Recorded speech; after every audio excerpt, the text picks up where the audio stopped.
पत्रकार वार्ता में हमारे साथ उड़ीसा के प्रभारी और दिल्ली के विधायक वीरेंद्र कादियान जी हैं, उड़ीसा के प्रदेश के अध्यक्ष भाई निशिकांत जी हैं।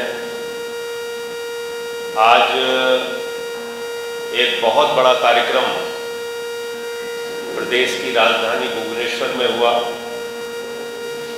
जिसमें पूरे उड़ीसा से 5 लाख लोगों का समर्थन पत्र लेकर मुख्यमंत्री जी से मांग की गई है कि 200 यूनिट तक बिजली फ्री की जाए। हमारी पार्टी की ये मांग हर राज्य के अंदर होती है और जहां हमें 2 जगह राज करने का मौका मिला है, जनता ने शासन करने का मौका दिया है। दिल्ली में 200 यूनिट तक बिजली फ्री है, 400 यूनिट तक बिजली आधे दाम पर है। पंजाब में 300 यूनिट बिजली फ्री है 1 जुलाई से, और पिछले साल 1 जुलाई से 300 यूनिट बिजली फ्री की गई। तो मैं आपको बता दूं कि लगभग 90% लोगों के घर का बिजली का बिल जीरो आ रहा है। 90% डोमेस्टिक जो इलेक्ट्रिसिटी बिल है वो वहाँ पे जीरो आता है लोगों का। यही हाल दिल्ली में है। और जब आप उड़ीसा में 200 यूनिट तक बिजली फ्री करेंगे तो 80% हाउस होल्ड का जो बिजली का बिल होगा वो जीरो आएगा। उड़ीसा सरप्लस स्टेट है, यहाँ बिजली का उत्पादन दूसरे राज्यों की तुलना में अधिक है। उड़ीसा के पास तमाम प्राकृतिक संसाधन है और बिजली दूसरे राज्यों को बेचने के बजाय मैं समझता हूँ कि यहाँ जो निजीकरण की प्रक्रिया शुरू की गई, उस वक्त मैं पढ़ता था केओंझर में, उसी समय से शुरुआत हुई थी।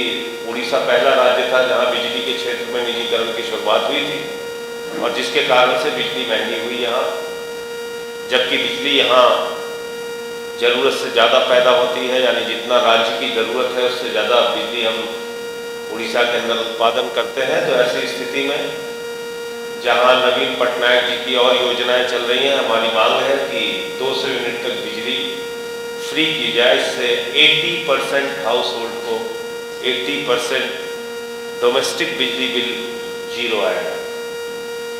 इसके साथ साथ संगठन निर्माण के लिए आम आदमी पार्टी बूथ स्तर पे, जिले के स्तर पे, ब्लॉक के लेवल पे और विधानसभा के लेवल पे अपना मजबूत संगठन का निर्माण कर रही है।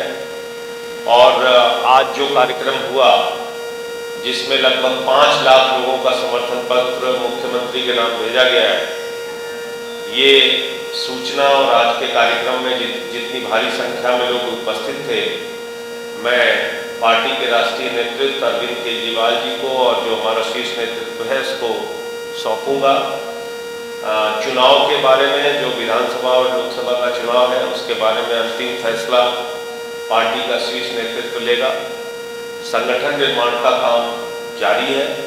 संगठन बहुत अच्छा बन रहा है उड़ीसा के अंदर, और आज की जो मौजूदगी थी, आज की जो उपस्थिति थी, वो बहुत ही उत्साहजनक थी। हम अपने एक एक कार्यकर्ता को हृदय से बधाई देना चाहते हैं और बहुत अच्छा प्रयास सबने किया। दूसरी घटना जो बालेश्वर के रेल दुर्घटना की हुई, उस पर भी जरूर मैं आप लोगों से बात करना चाहूँगा। बालेश्वर रेल दुर्घटना एक बहुत ही दुखद, भयावह, हृदय विदारक और मैं कहूँगा कि सबसे बड़ी रेल दुर्घटना है भारत के इतिहास में, जिसमें लगभग 300 लोगों की जान, जो आधिकारिक सूचना है सरकार की ओर से, उसमें बताया जा रहा है कि लगभग 300 लोगों की जान गई। लेकिन जो स्थानीय लोगों का कहना है, और आज जब मैं उड़ीसा आया तो जो लोगों ने बताया कि ये संख्या और अधिक है, उसको छिपाया जा रहा है। जनरल बोगी में कितने लोग मरे उनका पता नहीं, बहुत सारे लोगों का रिकॉर्ड नहीं मिल रहा है, अभी भी डेड बॉडी निकल रही है। ऐसी स्थिति में मौत का आंकड़ा वास्तविक रूप से कितना है, इसके बारे में अभी कुछ कहना जल्दबाजी होगी। दूसरी बात, ये रेल हादसा क्यों हुआ, इतना बड़ा रेल हादसा कैसे हुआ, इसके लिए जिम्मेदार कौन है, ये सवाल जब मोदी सरकार से पूछा जा रहा है तो मैं बहुत अफसोस के साथ कहना चाहता हूं कि पूरी की पूरी भारतीय जनता पार्टी अपने निकम्मेपन और नकारेपन को छिपाने के लिए मोदी जी की सरकार एक वही पुराना घिसा पिटा रिकॉर्ड बजा रही है कि इसमें तो साजिश हो गई, इसमें कोई साजिश है और इसकी सीबीआई से जांच होगी। ये जले पे नमक छिड़कने के समान है, ये इतनी बड़ी घटना का मजाक उड़ाने के समान है। आप कल्पना कर सकते हैं इतनी बड़ी घटना हो जाए और उसके बाद आप साजिश के ऊपर ठिकरा फोड़ना चाहते हैं, तो साजिश की किसने? मैं इसका खुलासा कर रहा हूं आपके सामने। 3 लाख कर्मचारियों की कमी है रेलवे विभाग में, तो अगर 3 लाख कर्मचारियों की भर्ती मोदी सरकार ने नहीं किया है तो इसका मतलब मोदी सरकार की साजिश है ये घटना होने के पीछे।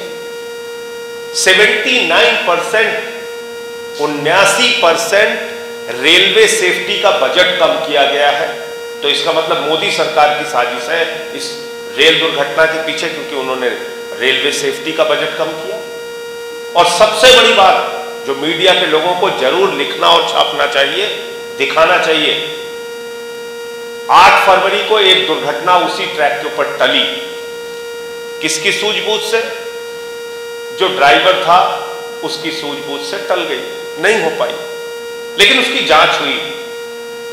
तो मेरी रिपोर्ट नहीं है, ना निशिकांत जी की है, ना अरविंद केजरीवाल जी की है, ना कात्यायन जी की है, रेलवे के प्रिंसिपल चीफ ऑपरेटिंग मैनेजर की रिपोर्ट है 9 फरवरी की। मैं उसकी कॉपी अभी आपको दे दूंगा। 9 फरवरी की 2023 की रिपोर्ट है प्रिंसिपल चीफ ऑपरेटिंग मैनेजर की, जिसने कहा कि इलेक्ट्रॉनिक इंटरलॉकिंग सिस्टम खराब है और अगर इसको ठीक नहीं किया गया तो भविष्य में बड़ी रेल दुर्घटना हो सकती है। यह कब कहा गया? 9 फरवरी 2023 को।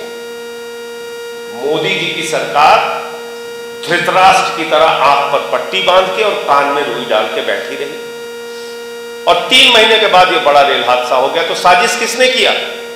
साजिश नरेंद्र मोदी की सरकार कर रही है। अगर आपके पास एक इतनी भयावह रिपोर्ट 9 फरवरी को मिल गई 3 महीने पहले कि अगर आपने इलेक्ट्रॉनिक इंटरलॉकिंग सिस्टम ठीक नहीं किया तो इससे बड़ा हादसा हो सकता है, ये तो आपको फरवरी में पता चल गया था। तो अगर इन मौतों के लिए कोई जिम्मेदार है तो सीधे तौर पर देश के प्रधानमंत्री नरेंद्र मोदी और उनकी सरकार, भारत के रेल मंत्री और उनका मंत्रालय, रेल मंत्रालय जिम्मेदार है।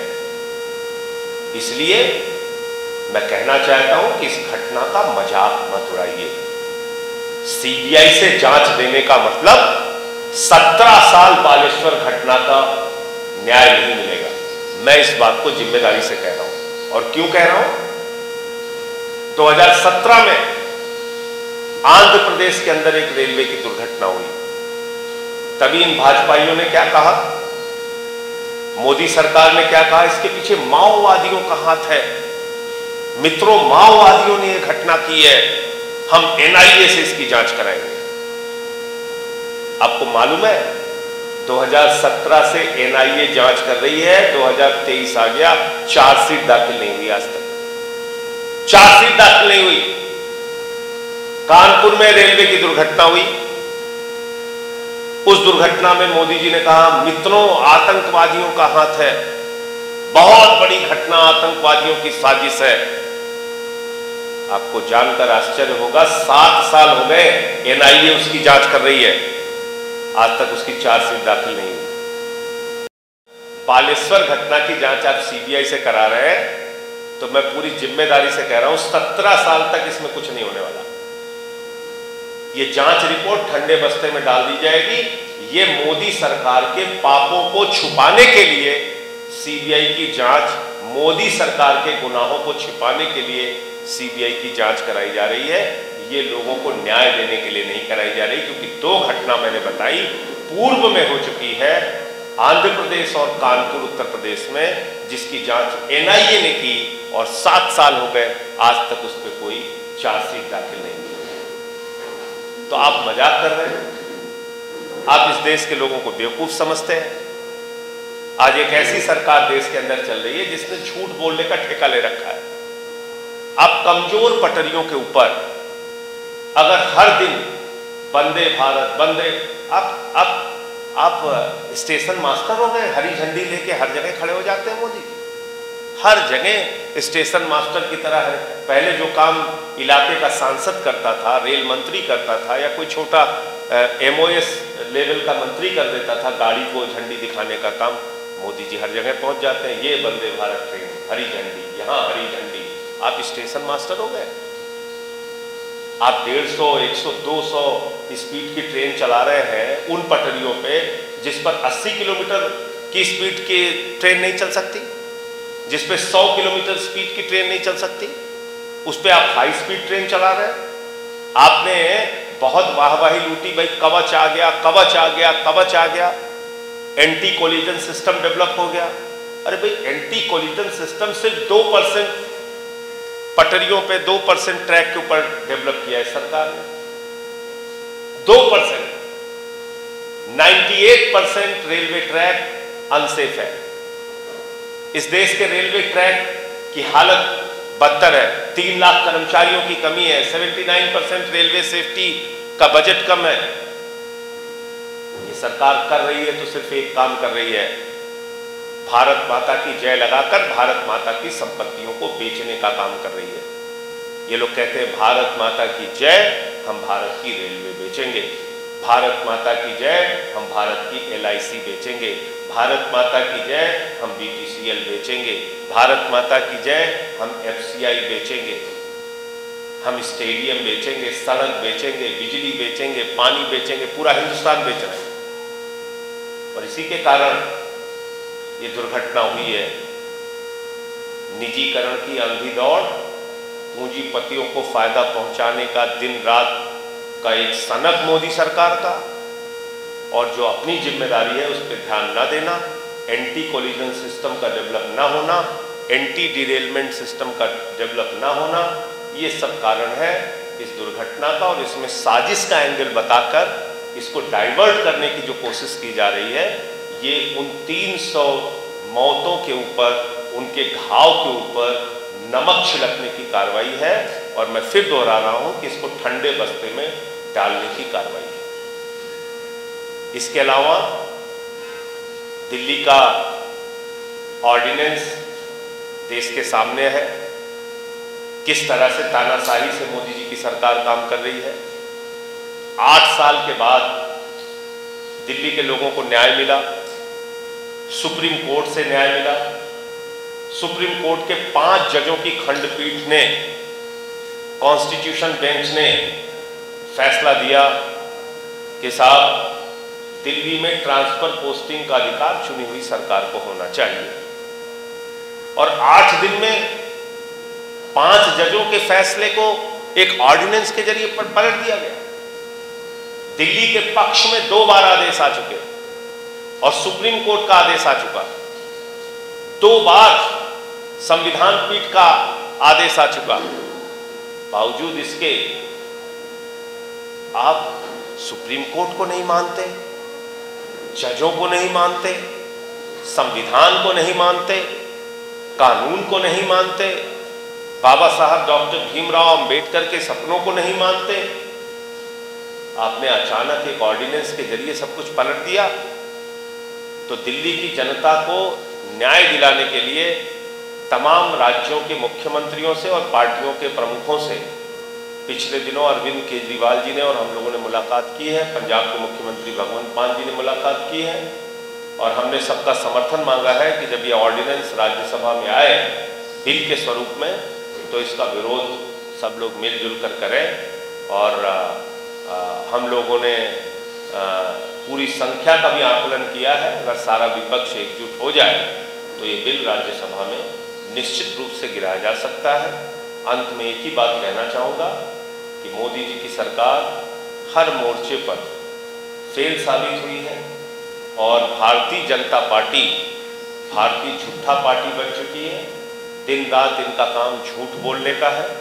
ना इन्होंने 2 करोड़ नौकरी हर साल दी, ना इन्होंने फसल का दाम दोगुना किया, ना इन्होंने देश के अंदर महंगाई की कमी की, ना देश में काला धन आया और ना 15 लाख मिले, और ना ही बुलेट ट्रेन चली। हाँ, बुलेट ट्रेन चलना तो दूर, रेल की दुर्घटनाएं जरूर हो रही हैं। आप देखिए, इतनी बड़ी रेल दुर्घटना होने के दूसरे दिन मालगाड़ी पटरी से उतर जा रही है, कहीं ट्रैक्टर लड़ जा रहा है, कहीं वंदे भारत से जो है गाय टकरा जाती है तो वो उखड़ जाता है हिस्सा। ये तो हालत है। और दूसरा, मैं तो ये कहूँगा कि अब हर चीज़ में झूठ बोलना और साजिश का एंगल निकालने का ड्रामा मोदी जी को और भाजपा को बंद करना चाहिए। इस देश के लोगों